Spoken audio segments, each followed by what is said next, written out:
संजय राऊत असं म्हटले की मनसे आणि उभाटा सर्व महापालिका लढवणार आणि जिंकणार। मला वाटतं संजय राऊतने का जे स्टेटमेंट केलेलं आहे ते आता दोन्ही पक्षाचा प्रवक्ता म्हणून केले की काय याबद्दल शंका उपस्थित व्हायला लागलेली। दोन्ही भाऊ एकत्र झाले, महाराष्ट्राने आनंद साजरा केला, आम्हाला त्याच्याबद्दल आनंद आहे।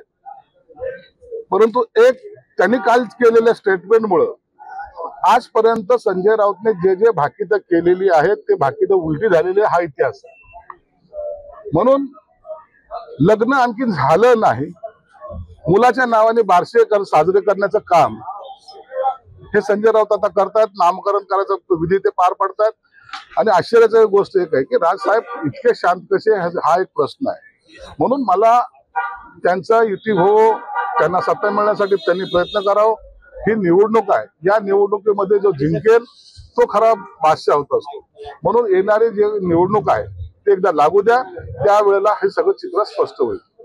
राऊत असंही म्हटले की राशील हे ठाण्याचे नेते नाही, नाट्याचे नेते नाही, राजकारणी आणि मूल्य आहे की जम्मू काश्मीरला त्यासाठी गेले होते त्यांचे विचार यांना विचारा। त्यांना बाळासाहेबांनी नेते केले नाही, उद्धव ठाकरेंनी त्यांना नेते केले।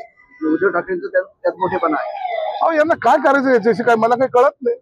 झालं ना काय म्हणतात, यांची काय लोकप्रियता आहे यांची? आमच्या मतावर निवडून आलेले राज्यसभा सदस्य कधी नगरसेवक झालेले नाही। हे नेतृत्वाचे गुण कुणाला सांगतायत? नेतृत्व आमच्यात नसेल तर त्या एकनाथ शिंदे साहेबांनी या विधानसभेमध्ये 60 सीट निवडून आणल्यात, छातीवर बसून ठोकून आणल्यात। हे त्यांचं नेतृत्व नाही। तुम्ही जे काय घोषणा करत होते, मुख्यमंत्र्याचा चेहरा कोण, 20 सीट आल्या। काय स्वतःचा पराजयासाठी कधीतरी त्याचं चिंतन मनन केलं पाहिजे। इतर नेते काही बोलत नाही, परंतु ह्या संजय राऊत सारख्या माणसाने पक्ष धुळीस मिळवलाय हे मात्र निश्चित आहे। बेस्ट कर्मचारी जी निवडणूक आहे त्या मतपेढीचे जे आहे त्यात घोटाळा झाला आहे आणि आर्थिक गुन्हे शाखेकडून आता तपास सुरू झाला आहे। दोन ठाकरे बंधू एकत्र आल्यामुळे सत्ताधारी असं करतात असा आरोप होतो आणि दानवेंनी देखील असंच म्हणले की सत्ताधारी सत्तेचा वापर करतात। अहो जर घोटाळा झाला असेल, चौकशा प्रत्येक गोष्टीचं होत असतात, होऊ द्या ना, काय फरक पडतो? जर घोटाळा झाला नसेल तर काय चिंता आहे त्याची? म्हणून काहीतरी आहे तिथं, म्हणून एवढी मोठी ताकद तिथं लागते असा त्याचा अर्थ सुद्धा होऊ शकतो। म्हणून चौकशी अंती जे काय होईल ते होईल, आम्ही कायदेशीर कारवाईमध्ये कुठेही पडत नाही।